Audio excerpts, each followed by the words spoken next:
Hey guys, hope you're having a good Friday. Start to your weekend. My kids are gone and my wife's doing something, and so I'm looking at this empty fish tank as a form of therapeutic stress relief. And some of you might say, there's no fish in it, and that's true. And some of you might say also, then why are we taking this video? And that's a good question.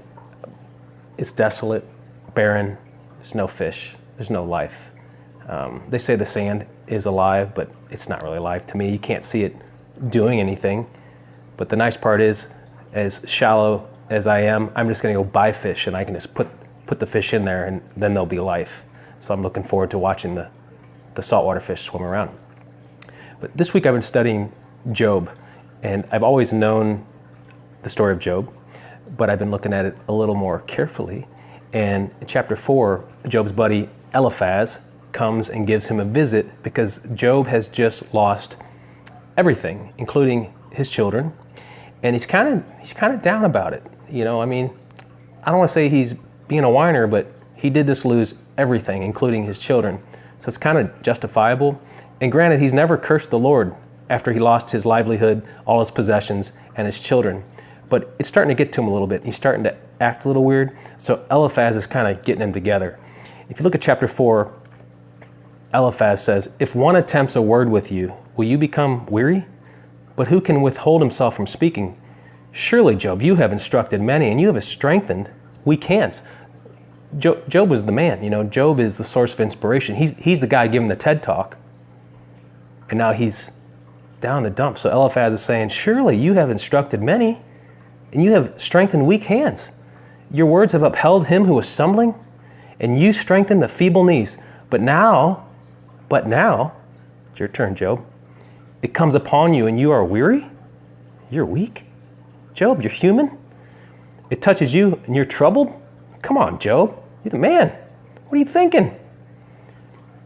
Is not your reverence, your confidence, and the integrity of your ways your hope?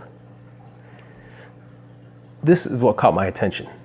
And I can speak this for myself, and maybe someone else can relate to this, but you know, you'd be on social media or something, and someone have a prayer request through your church or whatever group you're in, and everybody's praying for you. We'll pray for you, man. We'll pray for you. And you know, I've had this talk with my brother and other people, but it's so quick to come out of us before we've even really processed. And really, how deep do we take that prayer? Would we take the advice in the prayer we're giving to somebody else if we're in the situation? Would that help us? Or would we still be weary because it wasn't deep enough? I don't know. I know that as I try to give wisdom, for lack of a better term, or be an anointed mouthpiece for the Lord, I have to be careful because sometimes I find myself when no one's looking, and I ask myself, would I listen to that advice? Would that help me? Because I'm kind of hard-headed. And so that's kind of what Eliphaz is getting to with Job here. He's saying, man, you say all this great stuff to other people, but look at you now and no one's looking, and you can't even take your own advice. Where's your faith at, man? Isn't your reverence enough? Isn't your integrity of your ways your hope? So that was really the point of this video, is to just ask yourself what it is you're doing for somebody else when you say you're going to pray for them, or when you're thinking about their situation. How deep does that go?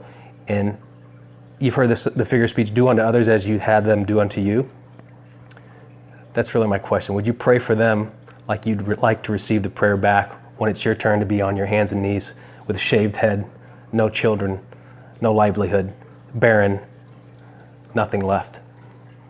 God bless you in Jesus' name.